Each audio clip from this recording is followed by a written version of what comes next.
اعلان نبوت سے پہلے ایک مرتبہ خانہ کعبہ کی تعمیر ہوئی۔ خانہ کعبہ کی جو دیواریں اور بنیادیں تھیں وہ کسی سیلاب کی وجہ سے جو ہے وہ کمزور ہو گئی، تو اس کی نئے سرے سے تعمیر کی گئی۔ تو وہاں پر ایک بڑا اہم اور بڑا جو ہے وہ منفرد واقعہ پیش آیا، جس کا تذکرہ کتابوں میں، سیرت کی کتابوں میں موجود ہے۔ وہ یہ ہے کہ انہوں نے یہ طے کیا کہ ہم خانہ کعبہ کی بنیادوں کو دوبارہ، دیواروں کو دوبارہ کھڑا کریں گے اور اسے نئے سرے سے تعمیر کریں گے۔ تو یوں جو ہے خانہ کعبہ کو نئے سرے سے تعمیر کیا گیا، اس کی دیواروں کو کھڑا کیا گیا۔ اب معاملہ یہ آیا کہ حجر اسود جو خانہ کعبہ کی دیوار میں نصب ہوتا تھا، اب اسے دوبارہ نصب کرنا تھا، یعنی اسے دوبارہ اس کی جگہ پہ رکھنا تھا۔ تو اب اسے رکھے کون؟ کیونکہ پتھر ہے تو پتھر کو تو ایک دو بندے ہی اٹھا کے جب وہ رکھیں گے۔ تو اب یہ جو جنہوں نے خانہ کعبہ کی تعمیر کی تھی، جیسے قبیلہ قریش کے جن کے حوالے خانہ کعبہ کے امور تھے، تو اس کے تو سردار بہت سارے تھے۔ تو اب یہ بہت سارے سردار ہیں اور ان میں سے ہر کوئی یہ چاہتا ہے کہ خانہ کعبہ میں حجر اسود نصب کرنے کا شرف اسے حاصل ہو۔ تو اب آپس کے اندر ان میں اختلاف ہو گیا، اور یہ اختلاف اتنا بڑا کہ قریب تھا کہ اسی کے اوپر آپس میں لڑ پڑتے۔ تو پھر آپس میں جب اس موقع پر باتیں کرتے ہوئے بالآخر انہوں نے یہ فیصلہ کیا کہ جو شخص ابھی حرم شریف میں داخل ہوگا، سب سے پہلے ابھی جو شخص حرم شریف میں داخل ہوگا وہی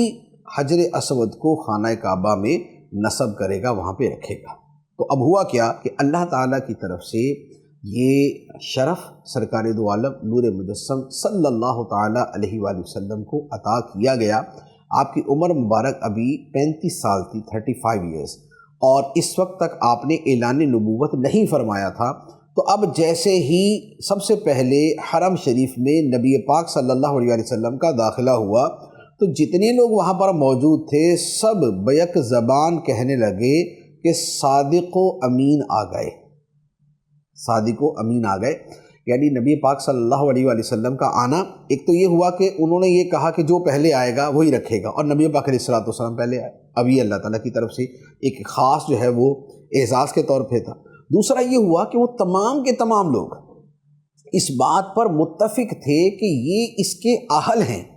یہ اپنی شرافت نسب اور عظمت کردار کی وجہ سے اور اپنے صادق و امین ہونے کے اعتبار سے یہ اس کے مستحق ہیں کہ واقعتاً ان کے ہاتھوں سے حجر اسود کو خانہ کعبہ میں رکھا جائے۔ تو اب نبی پاک صلی اللہ علیہ وآلہ وسلم تشریف لائے، اور آپ نے یہ کیا کہ آپ نے ان سب کو اس شرف میں حصہ دار بنانے کے لیے یہ کیا کہ آپ نے ایک چادر بچھائی، حجر اسود کو اس پہ رکھا، اور تمام قبائل کے سرداروں سے کہا کہ اس چادر کے کونوں کو پکڑ کر اٹھائیں۔ تو اب سب نے جو ہے وہ حجر اسود کو اٹھایا، کہ بہرحال وہ ایک بھاری پتھر تھا، سب نے اٹھایا، اور جب حجر اسود اپنی جگہ کے قریب پہنچا تو پھر وہاں سے نبی پاک صلی اللہ علیہ وآلہ وسلم نے اسے اس کی جگہ پہ رکھ دیا۔ تو جو اصل شرف اس کے رکھنے کا تھا وہ تو نبی پاک صلی اللہ علیہ وآلہ وسلم کو حاصل ہوا، لیکن باقی تمام کے تمام لوگ بھی اس پہ راضی ہو گئے کہ ہاں حجر اسود کو اٹھانے اور رکھنے کے اندر ہم نے بھی معاون کا کردار ادا کیا ہے۔ تو یوں سارے کے سارے اپنی جگہ راضی ہو گئے۔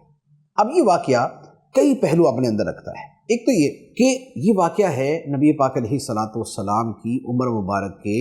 35 سال ہونے کے وقت کا، جس کے 5 سال کے بعد آپ نے اعلان نبوت فرمایا۔ تو اب اعلان نبوت سے 5 سال پہلے اللہ تعالیٰ نے ایک ایسا واقعہ لوگوں کے سامنے رونما فرمایا کہ جس میں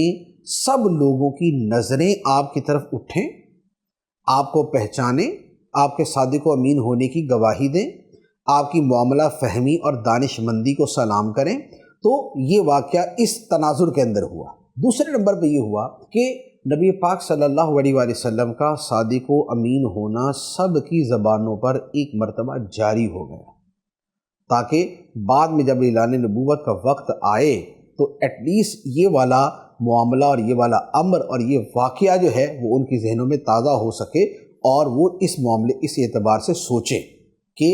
جو اللہ کی طرف سے وحی کی خبر دینے والا ہے یہ وہی ہے جسے کچھ عرصہ پہلے اتنے بڑے معاملے کے اندر ہم صادق و امین کہتے آئے ہیں۔ اور پھر اس کے ساتھ ایک اور بات جو اس واقعے سے سامنے آتی ہے وہ ہے نبی کریم صلی اللہ علیہ وآلہ وسلم کی معاملہ فہمی۔ اب یہ معاملہ فہمی کا واقعہ، یہ صلح جوئی، معاملہ فہمی اور قیادت اور باہمی اتفاق کے اعتبار سے یہ ایک بڑا خوبصورت واقعہ ہے کہ جو پیشوا ہے، جو لیڈر ہے، جو بڑا ہے